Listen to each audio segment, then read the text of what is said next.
Hello and welcome to this episode of Roundtable Talk with CGTN. I'm Zheng Chunying in Beijing. Today we're going to zoom in on China's economy to check out some of the new growth engines that drive China's modernization. What are some of the new opportunities and challenges ahead? And what do all these mean for both China and the rest of the world? Well, joining us today in the discussion are three youth representatives from Latin America, Europe, and Asia. Welcome to our show, and let me introduce them real quick. They are Igor Alexander Belotazic. He is the founder and the CEO of Meta Ventures, a metaverse and technology R&D advisory in Spain. And then we have Mr.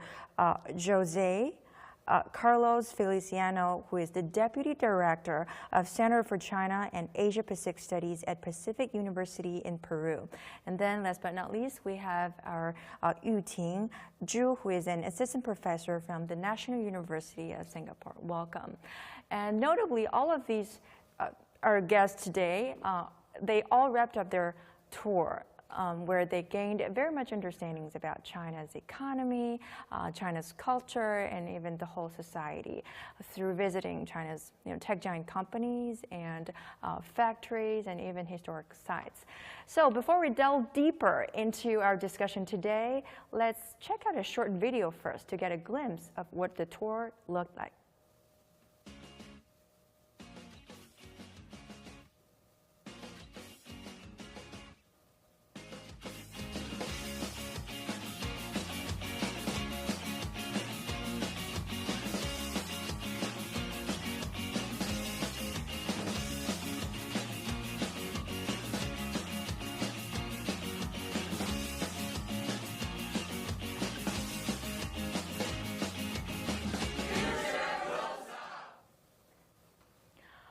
Such an interesting experience, I think. Tell us briefly about your overall impression about both this tour and whole China experience. Let me start with you first, Igor. I think this is your first time in China, right? It is. What impressed you the most during the tour? Well, I would highlight two things. This is my very first time.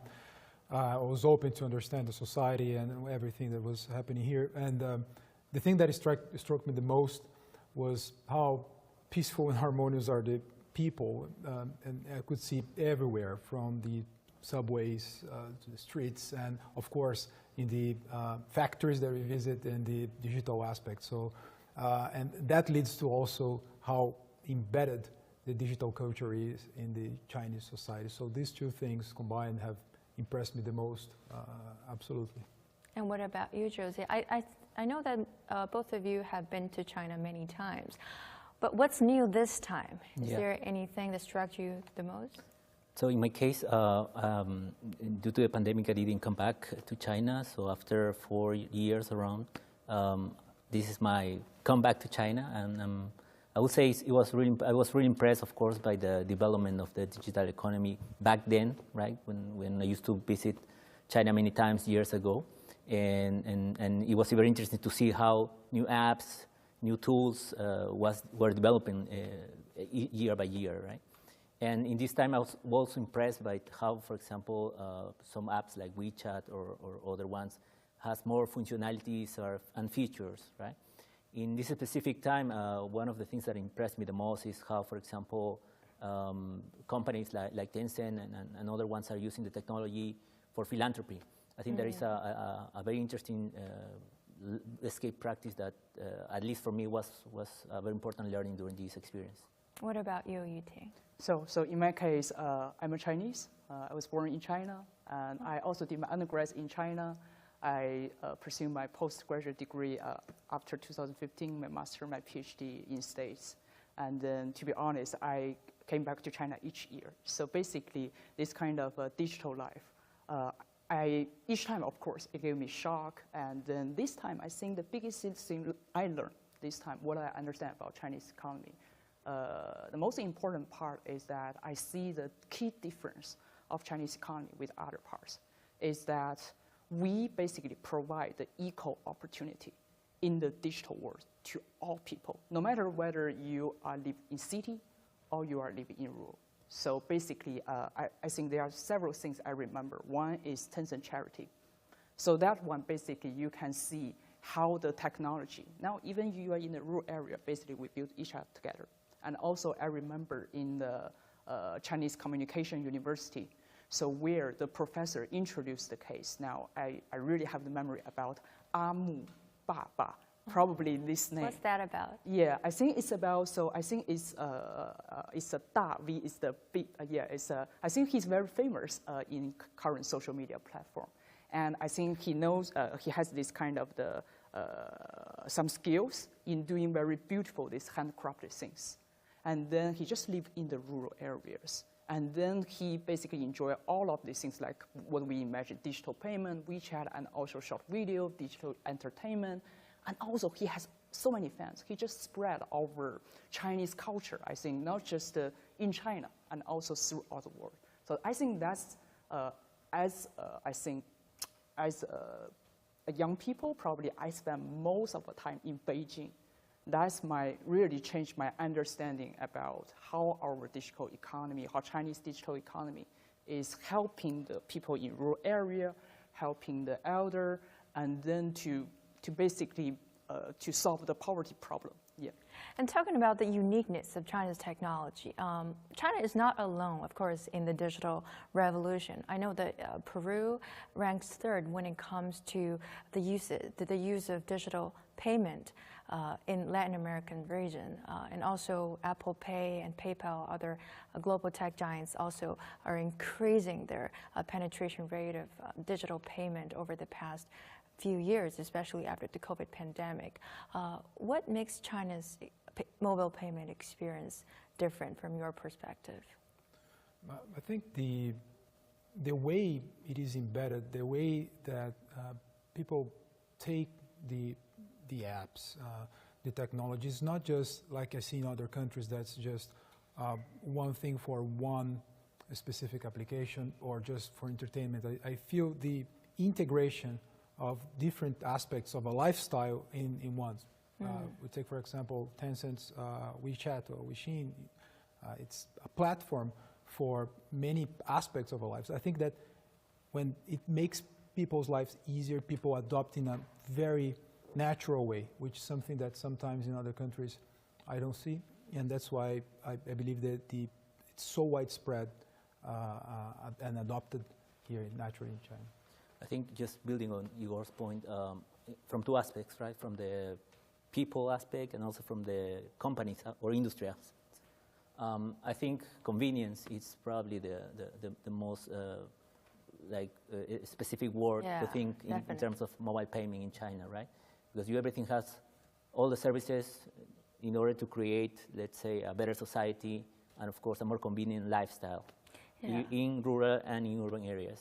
And from the point of the industry or the companies, is all the digital economy help them to be more efficient, right? And when you're more efficient, of course, you can deliver better results as companies or as industry, more outputs, and of course increase the final goal of growing the economy. Yeah, exactly. Although I think we've already been accustomed to that efficiency and convenience, sometimes I still feel that we're so blessed to shop without cash. But I think in terms of the benefits of mobile payment, they go way beyond just being convenient or efficient. It's also a very significant driving force of the economy, the whole economy. According to the statistics, the share of digital economy in China's general GDP last year has risen to over 41%, which is really amazing. So what do you make of the role the digital economy plays in the whole real economy world? I take like what Chunying mentioned, this equality of access. So the fact that China has such a well-developed infrastructure that allows someone in a less developed region or that is far away or could be in the middle of the desert have the same opportunity to join the digital economy as someone in Beijing or Shanghai or Shenzhen, that creates something that is unique. If you compare with something like a country like Brazil, that I'm familiar with also, the inequality of infrastructure and access makes an inequality of opportunities too. So I think this ground basic infrastructure level allowed really for a real equal access of opportunity and economic growth eventually. So for instance, I work for a research center. We look basically, we study China and in different aspects. And one of our research lines is about innovation and technology, right? So one of our projects is related to how, for example, digitalization is helping to transit the informal economy to a formal economy. Essentially because, let's say, Peru, 70% of the economy of Peru is informal. So it's very interesting for us to look at how China, thanks to these tools, is helping, local entrepreneurs or even like people who are in the informality to become formal. And when you become formal, then of course that is a specific part of the real economy that you mentioned, right? So I think like this is a very interesting point of view because as long as we get, let's say, some lessons from China in terms of formalization on how to move from informal to formal economy, for sure, like the benefits will be more important for Peru. Yeah, so I work in business school. I think probably I would think this question from two aspects, supply and demand.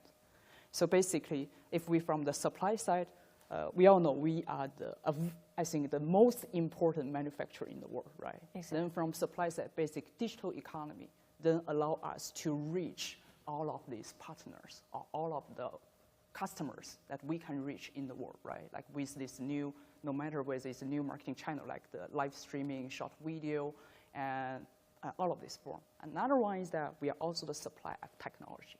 I think, as Jose mentioned, as Igor mentioned, we also try to, I think, is export kind of what has achieved in China, no matter if it's the infrastructure technology or it's the business model. Then I think now many countries are trying to adopt what has been approved to be successful here, right? And I think the demand side is that I think digital economy also allow Chinese people to learn about the world. So basically, then you can see, I think even as I mentioned, even if I live in a rural area in China, I can know what's happening in Spain. I can know what happens in Peru. And this is, I think for the children, it's like the education. And I think also with after COVID, maybe there are more collaborations than maybe not just about education, about health, and about all of the parts, I think in people's daily life. Yeah, I totally agree with you because rural population are among the biggest benefiters of the development of digital economy, digital technology. As we know that many remote villages in China have been lifted out of poverty because of the increasing online sales of some farm products, some local specialities, and it's really amazing that many farmers, many poor peoples have, now being richer and richer and wealthier. So the digital economy in China is playing a very significant role, like you just mentioned, when it comes to reducing poverty as well. So what's your take on that? And especially, Jose, do you think, is there any lessons that Peru can learn from China in this regard? Of course. I think this transition that I mentioned of informality to formality thanks to the digital economy is also applicable when you think in how to connect the urban economy with the rural economy. And in that sense, I think China has many best case practices and lessons that can actually be an inspiration for our countries, right? Especially, let's say, I would say for Peru, because we kind of have the same geographical challenges, where, let's say, most of the poor areas are in the highlands and infrastructure is not very well developed there. So, for instance, examples like the Taobao villages, the programs from Pinduoduo in terms of like connecting the rural farmers with the markets in the cities, and other different like initiatives from the Chinese online platforms that helps to connect. Let's say also the live streaming platforms that also help to show these products to the market. As you did mention as well, the rise of the KOLs from the rural areas, yeah, showing the way of living, but at the same time promoting their local products. And many initiatives that I think like we can take as inspiration for Peru in order to connect these two, the rural and the urban economy, right? Yeah, like we said, live streaming sales contributed a lot to the economic growth over the past few years. Have you ever tried buying things through live streaming platform? Yes, I mean Just in China or back in Europe? in Spain. In Spain, really? Spain, yes. Which platform? For example, well, Alibaba, but also directly with the manufacturers. I work with the metaverse, and one of the things that is an important thing for us is our headsets, VR headsets. Oh. And I got in touch with it's a quick story, with a manufacturer in Shenzhen that they just launched one of the thinnest headsets, and I never knew this person, but I trusted because they were in the innovation, and very easily they sent me, even if it was not still produced, it was super easy to collaborate with, and they were really trusted in the end. And just if I can make a quick comment on this, the regional aspect too, like in Europe and Spain, but in the rest of Europe, that Yuti and Jose mentioned, what I see that China can teach the world in this sense is also this aspect of the regional. I work a lot with the startup ecosystems in regions in Europe, but what I see in China is that policy making is driving the growth and development of different regions in a complementary way. And this is fantastic for entrepreneurs everywhere, because even if you are in the countryside and you are a farmer, you can take advantage of both the policymaking and the digital world that sometimes in Europe I see division. I don't see unity, and I think China shows the opposite example of unity, complementarity, and growth with aggressiveness towards development of the people. That's a key learning that I think for Europe that China can definitely provide. What about you? What do you think Singapore can learn from China's business model or China's experience when it comes to? Yeah, I think, of course, I think Singapore is a small country and China is a big country. So I think indeed in the past few years, I feel that Singapore has tried to adopt many like the successful practices in China, right? Yes. For example, I think e-commerce, like Shopee, yeah. And also like Grab, ride sharing is also kind of Didi, Uber based on this. And I think TikTok is also popular. There are many Singaporean KOLs on Yeah, TikTok. exactly. I think one thing, maybe I think just based on my own knowledge, is that I didn't see much live streaming like this setting existing in Singapore now. Yeah, exactly. I think same here for in the United States or in European countries. Because a friend of mine lives in the United States, and he is sort of a KOL, and he dreamed to sell products through live streaming platforms and TikTok, and just attempted to be a billionaire by doing that, but he failed. And he told me that the same module does not work in some like Western countries like the United States or European countries. Why is that?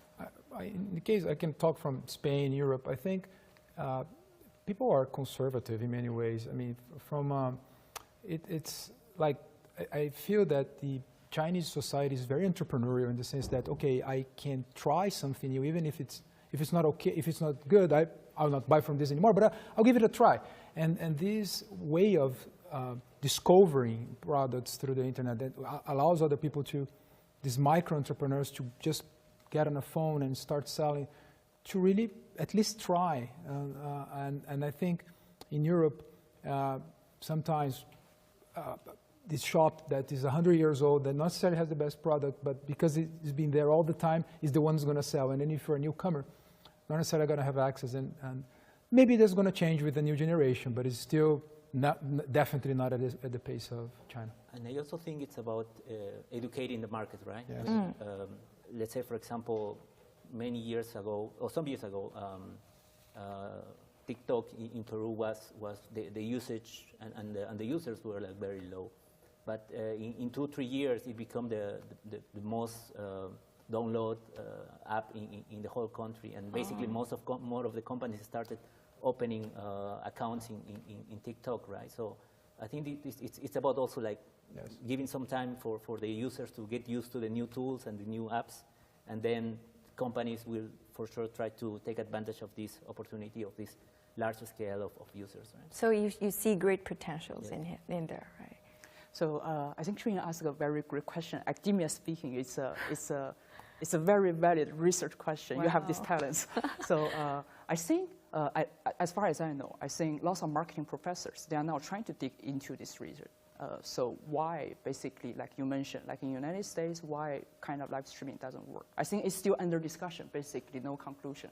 But I can share some of my observations. I think it's probably because there is no big platform supported. And then if I... What do you mean by big platform? For example, I think the live streaming in China, then we all know it started with Li Jiaqi, right? And also Li Jiaqi kind of collaborated with Alibaba, Taobao, right? Then we already have a great brand kind of knowledge about Alibaba, even though I don't know Li Jiaqi, but I trust Taobao, right? I know if I buy from there, so even if this KOL, probably I don't trust, but I trust the platform behind this KOL. But I think in US, the case is that, think about if I just as a KOL, then I started doing this. Maybe I like your content. Yeah, you are a great content provider. I like your content. But we don't dare you want to buy. me to buy things from you. Then I have a question. So then are you Amazon?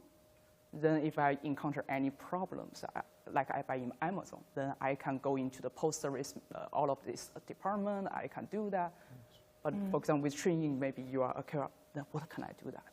Then I think it's kind of this is just my own understanding. Maybe it's wrong. So, but I think probably it's a matter of reliability, a matter build of reliability, build trust, credibility. Like, both Igor and Jose mentioned, maybe build this kind of education. Then I think it needs time. It needs time. Yeah. But do you think, if that's the core of the question, is there any method that could be taken by the government or the whole society to address the issue, to make it a more potential market?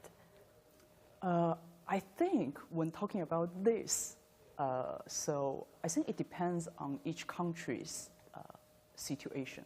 It's basically how normally government and the companies, they collaborate. Do you think the development of logistic industry is also another issue? Absolutely. Right. I think it's interesting what happened. I can give you the case of Spain. E-commerce before COVID, I wouldn't say it was inexistent, but it was very hard. I mean, you would buy something, even if it was from Amazon. It takes too long. You would get to the door and have to sign something. They would to check your ID. And then it was an entire process just to pick your own package. So during COVID, just drop. I trust. I mean, if someone gets my package, it's my fault. Okay, I take it. But and what I saw is that during the pandemic, it grew exponentially. But now, people are going back to, I see some logistics problems again, going back to something that was kind of before 2019. So it's still we're in the transition. I think we're in this transition. And when it comes to trust, I think these maybe again, this sometimes lack of, not infrastructure, but lack of understanding of how logistics work, how e-commerce work, how easy it is to give it back and forth. Maybe that's it. And in the case of Europe, sometimes they over-regulate and makes a micro-entrepreneur like KOL in China to say, look, I cannot face this amount of regulation because I don't even know if my business is going to succeed. And I think what's happening here is the proper regulation, is the right balance that if you succeed, you go ahead. If you don't, you try something else. But I'm not going to be the one stopping you from this, and that happens in Europe still. Yeah, you just talk about regulation. I think that's one of the hot discussion when it comes to digital economy. Because we know that there's no perfection in the world. We've talked so many things about the benefit of digital economy, but there are also challenges, and regulators are grappling with the negative impact, a negative aspect of the digital technology, like deepfake, like privacy, like personal data protection, all these. What do you think can the government do to address these problems? And what kind of role how can the government balance when it comes to the role that they play in this regard? So I can share some academia findings. Wow. So I think maybe it's not suggestions to the government. So about the, I think, deepfake, like the fake news, I think it's basically, because I did my PhD at MIT, basically one of the professors in our department did some studies to think about, then like in US, also we know like we have this data on the Twitter, so there lots of fake news there, right? Social bots, Yeah. we all know, right? Then I think what he finds is that we initially think it's probably because, for example, we all know now the polarized belief in US, right? It's just, so maybe rationally speaking, then there are some problems in the information. So, but then they find is that, okay, so fake news, basically, people want to confirm their own belief. That is, I only want to read news from the resources that I think they offer the news that I want to see. Mm-hmm. Then they don't care about whether these resources is accurate or not. They just care about whether the opinions expressed there. Yes, we make the assumption first. Yeah, we make assumption first. Yes, and then we look for the facts that support our assumption. Exactly. Then I think one thing he's proposed is that maybe as platform or maybe from the government perspective, we like kind of also have a score for this kind of the content providers. Like it's like the accuracy score. Accuracy score. It's basically just I give you a nudge. Then who is going to be the judge? That's a great question. Yeah, but I think the platform now is just doing some right to identify whether this is correct or this is fake news.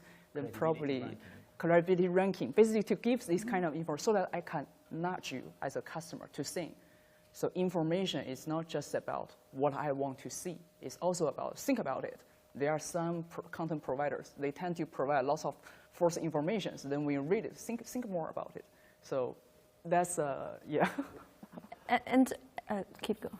Go ahead. There is one thing that I think the Chinese government is doing very well compared to Europe, for example, is that in Europe, in the case of all of these points that you mentioned, the European Commission, for example, they try to understand every single point of the technology that sometimes even the ones producing the technology don't understand. And when the regulation comes, it is already outdated, because if you regulate a version 1.0, when you're already 3.0, it's already outdated. I personally, and I believe the truth is what the Chinese government is doing, is that it's based on principles. So I have some principles that, okay, we will protect the children. So if that is a high principle, the regulation has this strong principle of protecting the children, but then it's flexible to adapt to whatever comes up. So that is a way more robust way of allowing entrepreneurs to grow and start the technology, but at the same time, if something goes off track, you stick to your principles. And then that is being flexible, but at the same time, balanced in a way of regulating. And not only that, I think like, especially when you like talk about like policy making in China, there's a lot of consultation. I think that really makes a difference in terms of, you know, how to really approach or boost a specific industry, or how to deal with some problems, right? It's not like, okay, I offer you my solution and that's the only solution, right? There's a process in which we need to learn we need to learn from the user, we need to learn from the companies, we need to learn from everyone, and then through consultation we come up with the right policy for that context specifically. And talking about policy making, when it comes to this issue, as we know that we're living in the era of globalization, and it's everyone, there's no boundary when it comes to information, I think. So what do you think, is there anything that we can do when it comes to collaboration among countries in this regard? So I think if academia speaking, definitely more collaboration is better. So just one small story is that, so because we normally have co-authors, we collaborate together. So when you will find, we all have these feelings. If you're just yourself, you will feel so stuck with just one minor point, some challenges, and you spend days that you cannot figure out how I should solve that. And once you have a meetings then with your co-authors, then it seems that just 10 minutes talk, then, oh, I know how to solve that. So I think that in terms of collaboration, I think, yeah, it's always good, like for the governments or maybe like, I think in all levels, we should have more and then talk more. I think each communication, I think, will make an impact. That's my own view, yeah. I think one of the things that can actually help in terms of connecting is also the globalization of Chinese companies and startups.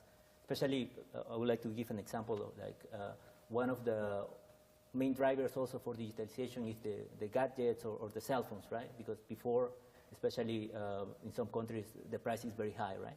So thanks to also, let's say, companies like Xiaomi, Huawei, Honor, et cetera, people is actually, they're able to afford a cell phone. And once you get a cell phone, of course, the door of the whole digital economy is open for you. So I think that's one of the main things that I think companies will need to look into, right? Like try to find a more like global markets and also support each other through products and innovation.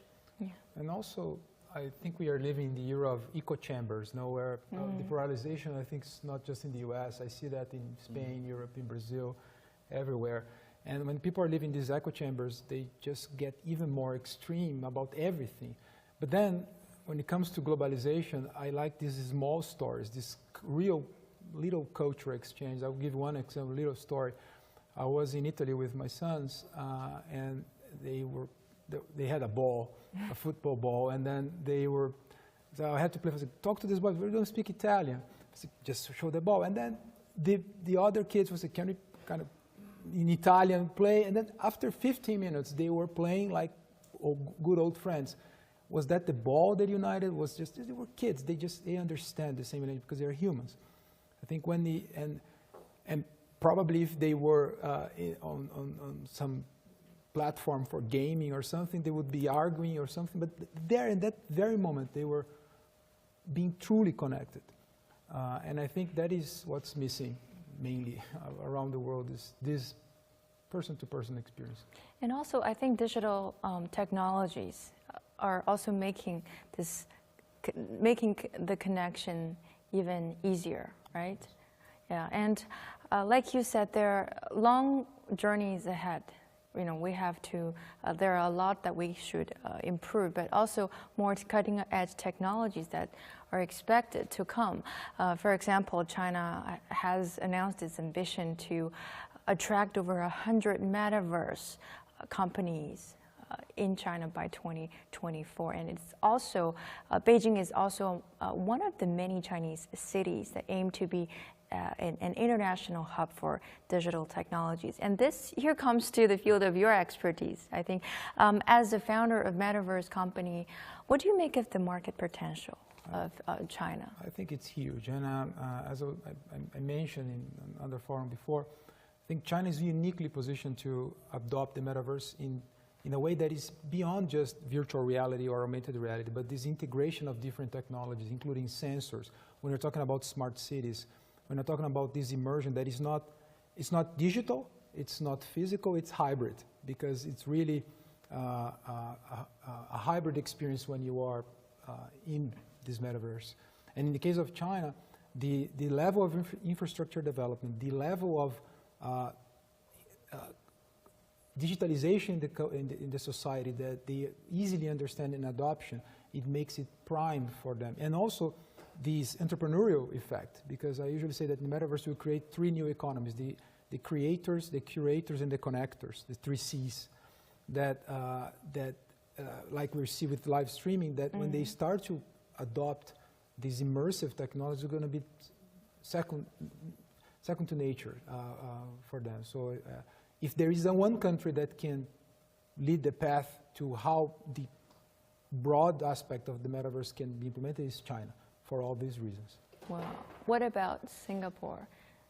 Yeah, I think Singapore is like when I teach all our students, they all have great interest in like AI, big data, metaverse, Web3, blockchain. They all want to know. I think for these young talents, they all want to know how they can contribute to the development of the future. I think Singapore also tries to attract companies that's doing this. It's not just talents and companies, and also the investment, then to see where the future can go. I also do some research in this kind of area. So I think the future, there exists, I think, infinite opportunities. It just probably needs all of our efforts then to figure out. I think it's not just technology. We all think it's just about technology, maybe like these computer scientists or scientists overall. Then they probably need to make progress, okay, to push the knowledge boundary, right, then to solve some key challenge problem. But I always say to my students, no. So even if you are not doing any technology, you are also part of this. Because, for example, Metaverse, Web3, probably you now need to some innovation in your business models. Now in the Web2 industry, it's all platform industry. Then you probably want to use this centralized platform business models, then directly apply into a Web3 model. It's going to be embedded. Is it work? You don't know. Then as a business student, that's your job. You need to think about, okay, with new type of technology, what's the product features? What's the product designs? What's the business models? Then I think that's why I said it needs all of us to contribute. And I think, yeah, all of our, at least my students, when I talk, each time I talk about it, they're all so excited. They are thinking, engaging in this conversation, and want to know. I think many of them want to start their own companies, like in AI or Metaverse, Web3. Yeah. And I think that was China's effect on, let's say, different markets, right? At least, for example, as well in Peru, in our university, I also teach international marketing. So one of the key things is how to take advantage of the different tools of the metaverse in order to dig into the Chinese market, right?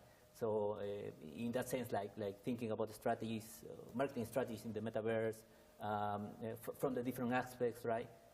On how to sell, let's say, for example, Peruvian fruits or Peruvian products. I think this is something that we are trying to, put in the agenda for our students so they can actually create more new ideas and in that way, let's say, for example, get into more knowledge about the metaverse, especially for a very well or like on the path of development of the metaverse in China, right? So, yeah.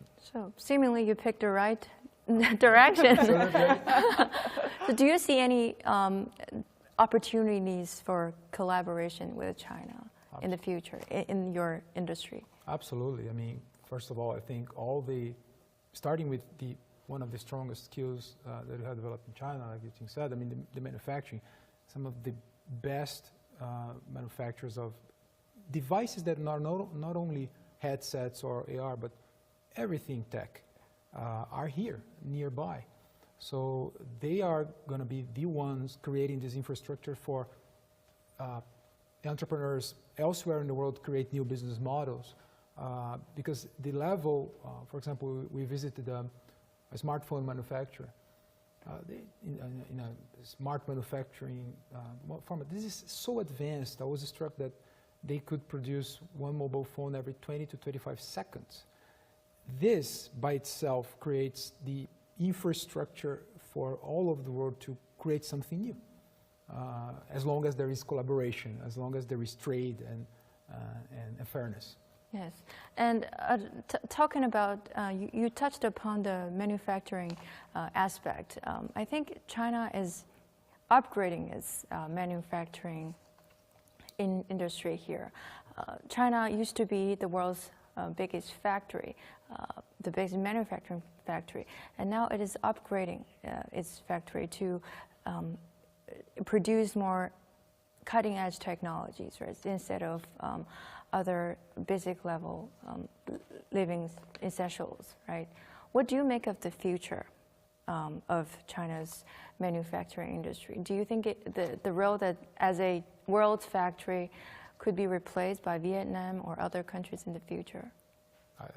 Well, that's the trend, right? I mean, you just see the example of the EV industry, electric vehicles in China, and you see like the top 10 companies in China that are focused on the EV vehicles. Like, they are developing new models that are actually affordable, and essentially, like as you said, like China is moving their global change to a more developed smart manufacturing. Yes, and so smart on, right? factories. Yeah, so I think like of course, that's the trend, and it's actually beneficial also for developing economies, right? Like, for instance, of course, like, we cannot afford, let's say, some of the products that are like very high, but we want to look on with some products of the same functionality.